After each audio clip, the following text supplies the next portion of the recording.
आता एक मोठी बातमी आहे। शहाजी बापूंवर दीपक आबा साळुंखेंनी टीका केली आहे। धाडीबाबत शहाजी बापूंचे आरोप हास्यास्पद असल्याचं त्यांनी म्हटलंय। शहाजी बापूंना नाटकं करण्याची जुनी सवय आहे। धाड प्रकरणातील आरोपांना साळुंखेंनी हे उत्तर दिले। सांगोल्यात धाड सत्र प्रकरणावर माजी आमदार शहाजी बापू पाटील यांनी केलेले आरोप हास्यास्पद आहेत। त्यांना वेड्यांच्या इस्पितळात दाखल करावं लागेल, माजी आमदार दीपक साळुंखेंनी खडसावलं। सांगोलामधील शिवसेना माजी आमदार शहाजी बापू पाटील यांच्या कार्यालयावर पडलेली धाड या प्रकरणी माजी आमदार दीपक साळुंखे यांना जबाबदार धरलंय। यावर माजी आमदार साळुंखेंनी कडक शब्दात फटकारलेला आहे।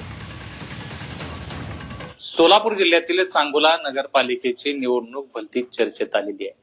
सुरुवातीच्या काळात शहाजी बापूंनी काही आरोप केले आणि शेवटच्या टप्प्यामध्ये आता सांगोला नगरपालिकेच्या मतदानाला अवघे काही तास शिल्लक राहिलेले असताना सांगोल्यातल्या काही कार्यालयांवर धाडी पडलेल्या आहेत। मात्र शहाजी बापूंनी या सर्व गोष्टीमध्ये आरोप केलेले आहेत की ही सर्व धाड पाडण्यामागे पालकमंत्री जयकुमार गोरे आणि माजी आमदार दीपक आबा साळुंखे पाटील आहेत।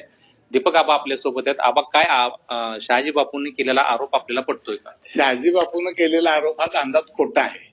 वास्तविक आता निवडणुकीमध्ये निवडणूक आयोग असेल, त्यांची काही सुरक्षा यंत्रणा असेल, या यंत्रणेनं निवडणुकीमधलं आमचं तिन्ही पक्षाचं कार्यालय आहे त्याच्यावर धाड टाकली। धाड टाकली म्हणण्यापेक्षा तपासणी केली। त्याच्यानंतर कदाचित शहाजी बापूच्या कार्यालयावर केली असेल, माझ्या कार्यालयावर पण येऊन सगळं तपासून गेले। त्यामुळे ही काय असं कोणी सांगे वांगी नाही, त्यांचं कर्तव्य त्यांनी बजावलं। पण वैफल्यग्रस्त झालेल्या शहाजी बापूला निवडणुकीमधला पराभव समोर दिसायला लागल्यानंतर त्यानं ही नाटकबाजी केलेली आहे।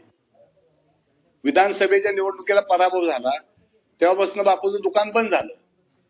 बापूला आणि बापूचा एक राईट हँड आहे, त्याला रोज सकाळी आल्यानंतर सांगोल्यातनं घरी जाताना काहीतरी टक्केवारी खिशात घेतल्याशिवाय ही घरी जाऊन झोपूच शकत नाही। ते सगळं आता दुकान बंद झालं गेल्या वर्षभराच्या काळामध्ये।